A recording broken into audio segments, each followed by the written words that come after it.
시몬 베드로가 주는 그리스도시요 살아계신 하나님의 아들입니다 라는 고백을 한 이후의 사건 기록입니다. 예수님께서는 지금까지 공생의 동안에 한 번도 공개적으로 자신이 메시아라는 사실을 언급하지 않으셨어요. 꽁꽁 숨겨오셨습니다. 그런데 16장에 와서야 비로소 제자들에게 예수님 자신이 바로 구약에 약속된 다윗 왕권의 계승자이고 그리고 여자의 후손으로서 온 메시아라는 사실을 드러내시기 시작을 하십니다. 그뿐만이 아니죠. 오늘 본문에 공개적으로 첫 번째 그리스도의 순환을 말씀하시죠. 즉 예수님의 고난과 죽음에 대해서 말씀하고 계십니다. 21절 먼저 보면 이때로부터 예수 그리스도께서 자기가 예루살렘에 올라가 장로들과 대제사장들과 서기관들에게 많은 고난을 받고 죽임을 당하고 제3일에야 살아나리라 할 것을 제자들에게 비로소 나타내신. 여기에 앞에 보면 이때로부터라는 단어가 나오는데 이 말씀을 16절에 보면은요, 시몬 베드로가 이렇게 말하죠. 주는 그리스도시여 살아계신 하나님의 아들이시니이다. 나는 신앙 고백을 들은 그 후로부터라는 뜻이에요. 신앙 고백을 들으신 그 후로부터 제자들은 스승이신 예수님을 이스라엘의 왕으로 등극시키기 위한 노력을 다해야 되겠다라는 마음가짐을 각오를 가지고 있었습니다. 그런데 예수님은 베드로의 고백을 들으신 후에 느닷없이 말이죠. 그것도 공개적으로 조용히 베드로야 이리 와봐. 이것도 아니고 공개적인 석상에서 순환 받으시고 죽임당하고 3일 만에 다시 살아나야 할 것이다 라는 말씀을 하신 거죠. 내가 예루살렘에 올라가서 장로들과 대제사장들과 서기관들에게 많은 고난을 받게 될 거야. 그리고 죽게 될 거야. 그리고 3일 만에 다시 살아날 거야. 이렇게 말씀하신 거예요. 제자들은 예수를 어떻게 해서든지 이스라엘의 왕으로 등극시켜서 자기들이 무엇인가 한 자리를 하겠다라는 생각을 가지고 예수님을 일단 밀었는데 예수님은 전혀 다른 이야기를 하고 계신 거예요. 예수님은 하나님의 아들로서 자신이 해야 하실 일이 무엇인지 분명하게 알고 계셨어요. 그 일이 무엇입니까? 예수님 자신이 해야 할 일이 예루살렘에 올라가서 모든 죄인들을 위하여 십자가에 죽으심으로 말미암아 모든 인류의 죄를 담당하시는 그 일만이죠. 그렇지만 제자들과 많은 유대인들 예수님께서 이 세상의 왕이 되셔서 모든 불의한 자들과 싸워주시기를 원했던 거죠. 그래서 자신들이 억압받고 있는 이 자리를 박차고 일어나고 싶었던 거예요. 그래서 예수님이 이스라엘 왕으로 등극하시게 되면 어떻게 해서라도 한 자리씩 얻어야 되겠다라는 아주 욕심을 품고 있었던 거죠. 그런데 예수님이 느닷없이 이 말씀을 하신 거예요. 22절 봅니다. 베드로가 예수를 붙들고 항변하여 이르되 주여 그리 마옵소서. 이 일이 결코 주께 미치지 아니하리이다. 역시 이번에도 수제자 베드로가 나서죠. 주님 왜 그렇게 자신 없게 말씀하세요? 우리들이 있잖아요. 우리들이 뒤에서 마치고 있잖아요. 주님께 그런 일은 절대 일어나지 않도록 우리가 최선을 다할 겁니다. 저렇게 가만히 우리가 있지 않을 거예요. 우리가 예수님을 잘 보필할 테니까 예루살렘에 올라가서 충분히 이런 소리는 하지 마세요. 그런 이야기예요. 즉 세상의 왕으로 나가서 등극하는 것을 무서워하거나 걱정하지 말고 자신감을 가져라. 그 이야기를 하고 있는 거죠. 참 그럴듯하지 않습니까?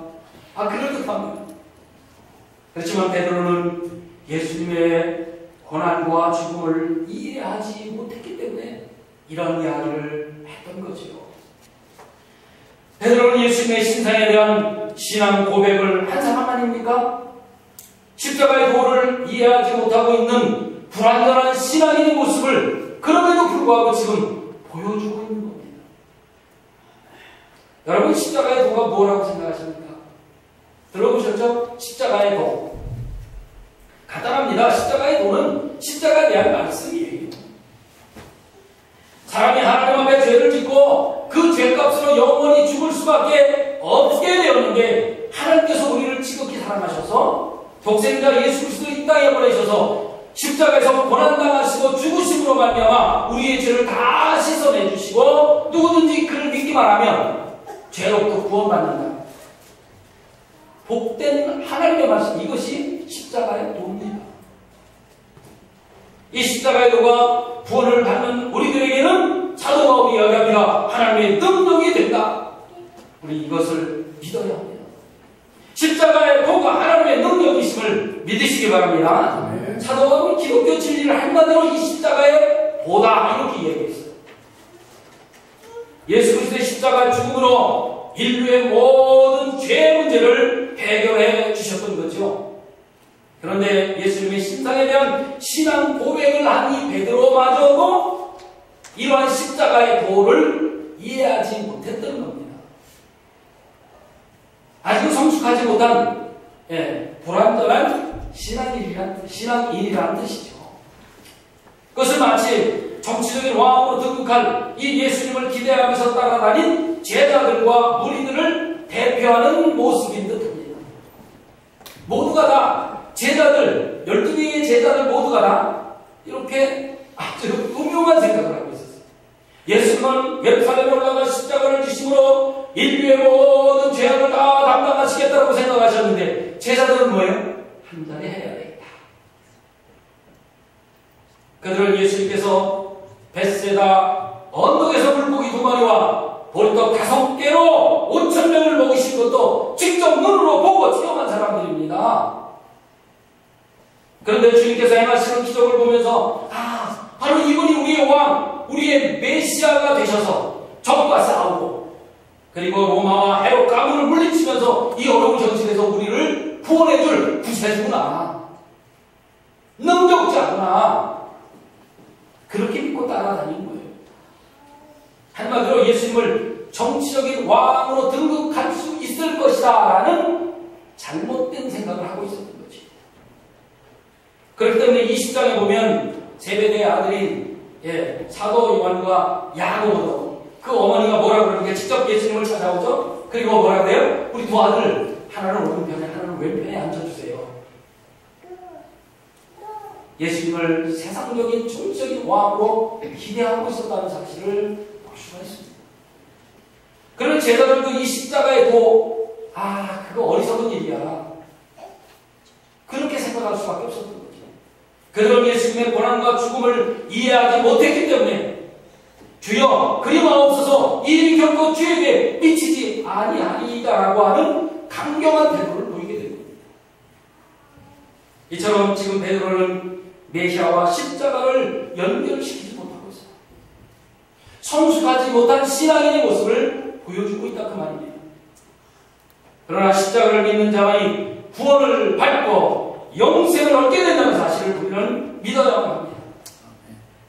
고린도서 1장 18절의 말씀에 십자가의 도가 멸망하는 자들에게는 미련한 것이요 구원을 받는 우리들에게는 하나님의 능력이라 이렇게 했습니다. 25절 26절을 봅니다. 먼저 누구든지 제 목숨을 구원하고자 하면 잃을 것이요 누구든지 나를 위하여 제 목숨을 잃으면 찾으리라. 사람이 만일 온 천하를 얻고도 제 목숨을 잃으면 무엇이 유익하리요? 사람이 무엇을 주고 제 목숨과 바꾸겠느냐? 우리가 이 땅에 살아가기 위해서는요 필요한 것들이 많죠. 물질도 필요하고요, 그리고 재산도 필요하고요, 지식도 필요합니다. 그렇지만 우리 목숨이 다 한다면 금방은 그 많은 재물 무슨 소용이 있겠어요? 또 높은 지식을 갖고 있은들 무슨 소용이 있냐 그 말입니다. 우리는 부자와 나사로 이야기를 잘 알고 있지 않습니까? 누가복음 16장 19절 이하에 보면 부자와 나사로의 얘기가 등장을 합니다. 부자는 자색 옷을 입고 고운 배옷을 차려입고 늘 풍족한 상에서 먹고 마시며 하루하루를 즐기고 있었습니다. 그런데 문 밖에는 거지 나사로라고 하는 사람이 있었는데 이 거지 나사로는 그 부자가 떨어뜨린 상에서 떨어뜨린 부스러기를 얻어먹고 살고 있었어요. 그런데 어느 날 날마다 사치하고 화려한 옷을 입고 살았던 부자도, 그리고 그 부자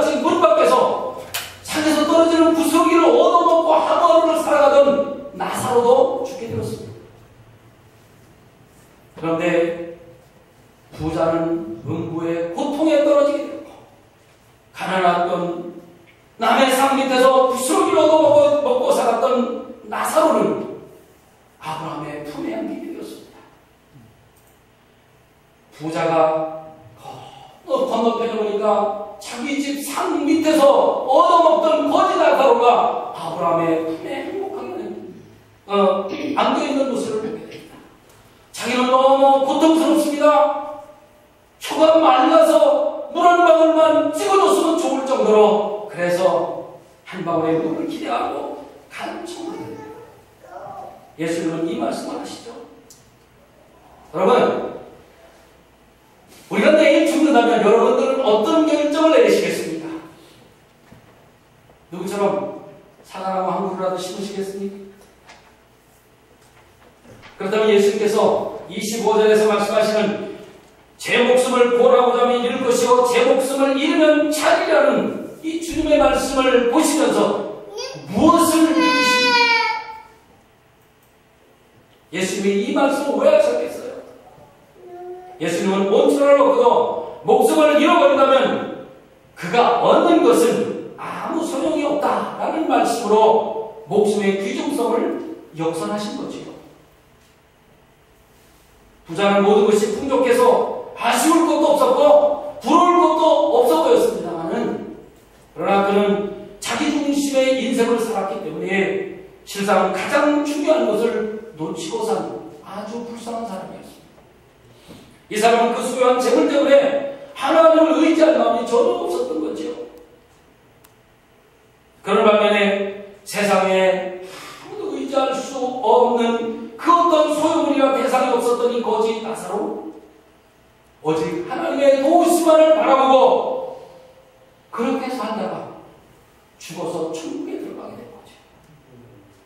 이 비유의 말씀은 예수님과는 전혀 상관없는 자기중심 인생의 삶을 살았던 자는 영원한 생명을 잃게 될 것이라고 하는 아주 중요한 교훈을 우리에게 던져주고 있습니다. 즉 현재 자기만을 위한 삶을 살아가는 그러한 삶은 자기 영혼을 영원한 지옥불에 던지고 마는 어리석은 삶이라는 것을 우리에게 말씀해주고 있습니다. 우리에게 중요한 것은요, 물질이 많고 적으냐, 많은 지식을 가지고 있느냐 없느냐가 아닙니다. 하나님을 믿고 의지하며 사느냐, 아니면 하나님을 전혀 모르고 내 자신만을 의지하며 사느냐, 이것이에요. 세상의 그 무엇보다도 예수 그리스도를 잘 믿음으로 말미암아 영생을 소유하는 저와 여러분 그렇게 해야 합니다. 그리고 우리는 예수 그리스도께서 우리에게 주신 영생, 즉 하나님의 자녀가 되는 생명을 얻기 위해서는 세상의 다른 것들 포기할 수 있어야 합니다. 세상 사람들이 좋아하는 것 포기할 수 있어야 한다는 말이에요. 사실 세상 모든 사람들은 다 저와 여러분 다 포함해서지요, 자연 선고와 선거를 받고 살아가는 사람과 전혀 다르지 않습니다. 오늘 죽느냐, 아니면 내일 죽느냐, 아니면 10년 후에 죽느냐, 30년 후에 죽느냐, 그것만 다를 뿐이에요. 결국 우리들의 세상 삶이라는 것이 뭡니까? 감옥 안에 있는 사형 선고를 받은 죄수와 다를 바가 없어요. 그저 감옥 안에서 어떻게 하면 좀 감옥 안을 아름답게 꾸밀까? 어떻게 하면 이 감옥 안에서 그래서 맛있는 음식 한 끼 더 먹을까? 좀 좋은 환경으로 만들어서 하루를 살까? 네, 그런 거 생각하며 사는 것과 똑같아요. 그렇지만 이 땅에서 어떻게 부귀 영화를 누리며 사느냐 하는 것보다 더 중요한 일이 있다면 그것은 내 영혼이 구원받는 일입니다. 자기 영혼이 사망의 상태에서 건짐을 받고 병든 자신의 영혼을 치유받는 일이 우리에게 가장 급선무예요. 만일 온천을 얻고도 제 목숨을 잃으면 무슨 소용이 있겠느냐고 말씀하신 이 예수님의 말씀을, 이 가르침을 우리는 기억하며 살아야 합니다.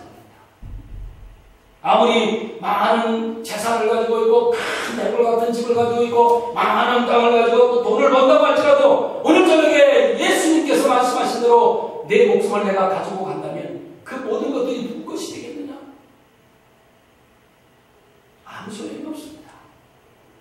그렇기 때문에 내 생명은 그 무엇보다도 보다도 더 중요하고 그 무엇과도 바꿀 수 없는 것이죠. 즉 생명이 가장 소중하다는 말씀이에요.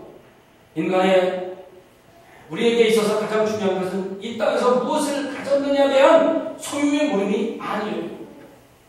어떠한 생명을 가졌느냐 이거죠. 어떠한 생명을 가졌느냐 퀄리티가 중요합니다.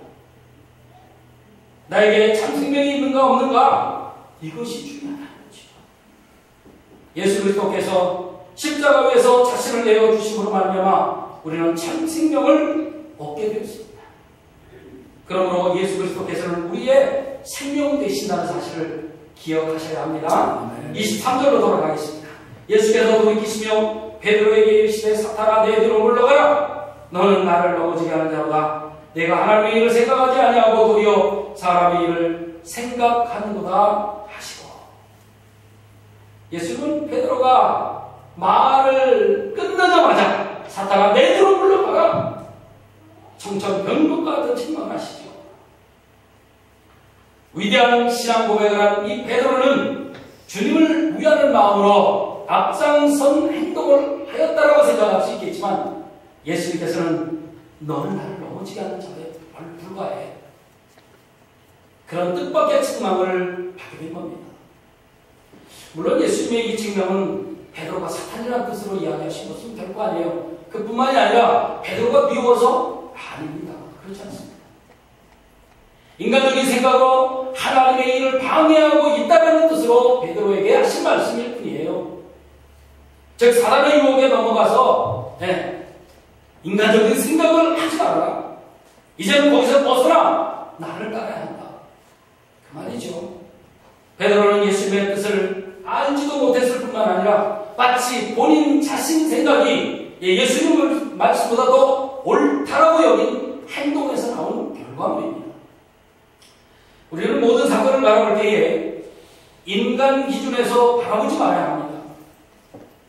어떤 일이든지 그래요. 우리의 삶에서 일어나는 모든 일 자체를 우리의 시각적으로 보지 말고 하나님의 기준에서 모든 것을 바라봐야 합니다. 예수님이라면 지금 이 사건을 어떻게 처리하셨을까? 예수님이라면 이렇게 하셨을까? 저렇게 하셨을까?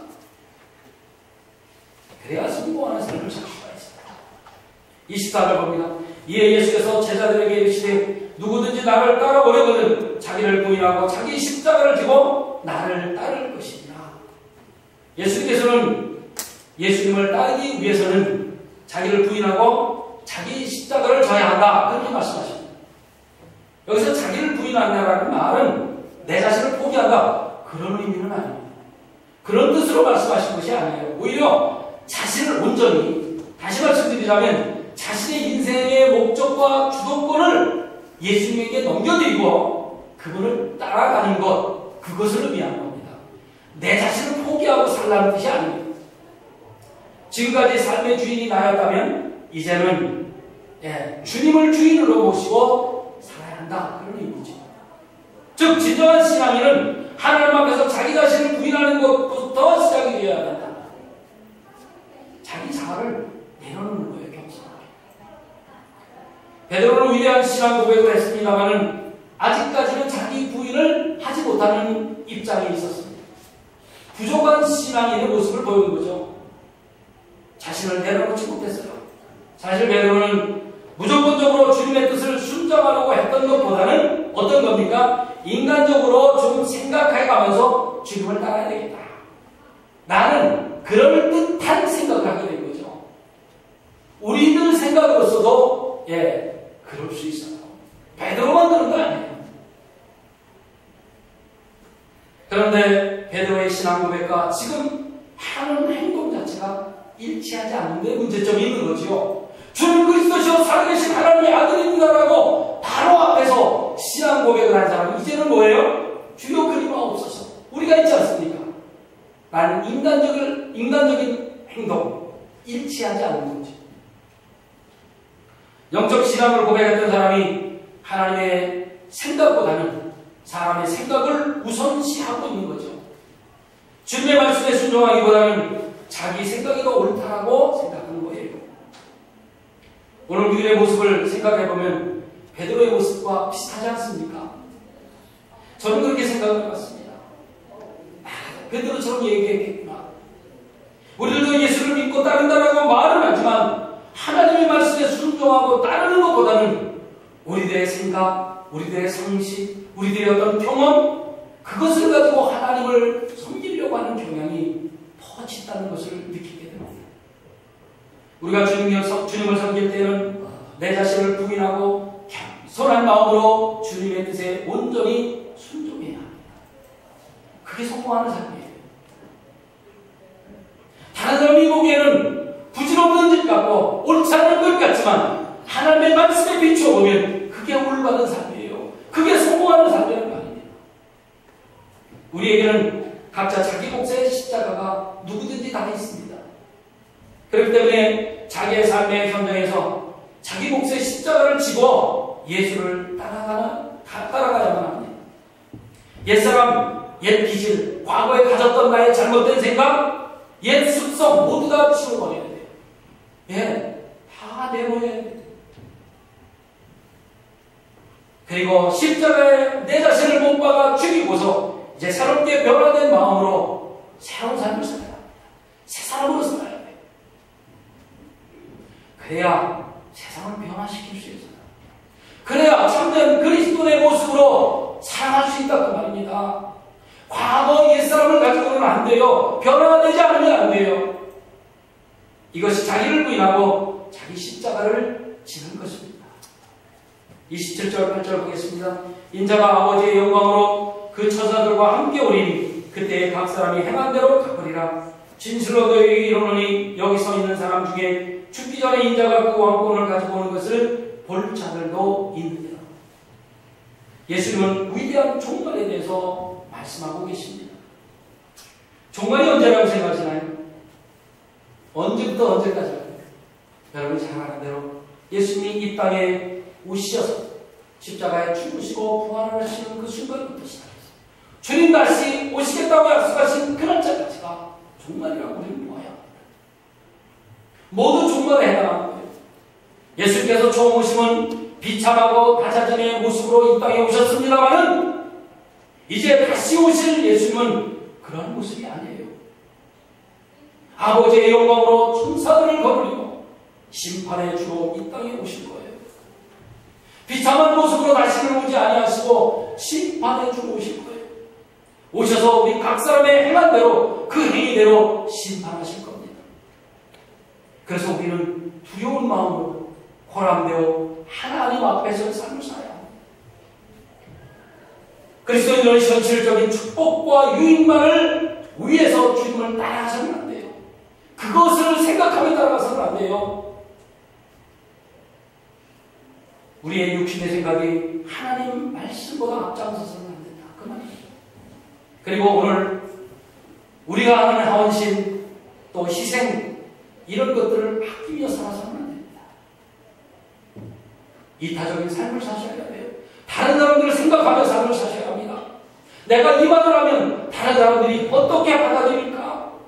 내가 혹시 이 말을 하면 다른 사람이 상처받지 않을까? 라는 생각을 한 번 더 하고 말을 내뱉으셔야 합니다. 왜냐하면 우리가 예수 그리스도와 함께 고난을 받으면 주님과 함께 반드시 영광을 얻게 될 것이기 때문에 그렇습니다. 여러분의 하루하루의 삶이 주님 다시 오실 그날까지 우리 각자의 십자가를 묵묵히 감당함으로 말미암아 주님의 영광에 동참하는 한 주간의 삶이 되시기를 주님의 이름으로 축원합니다. 기도하겠습니다.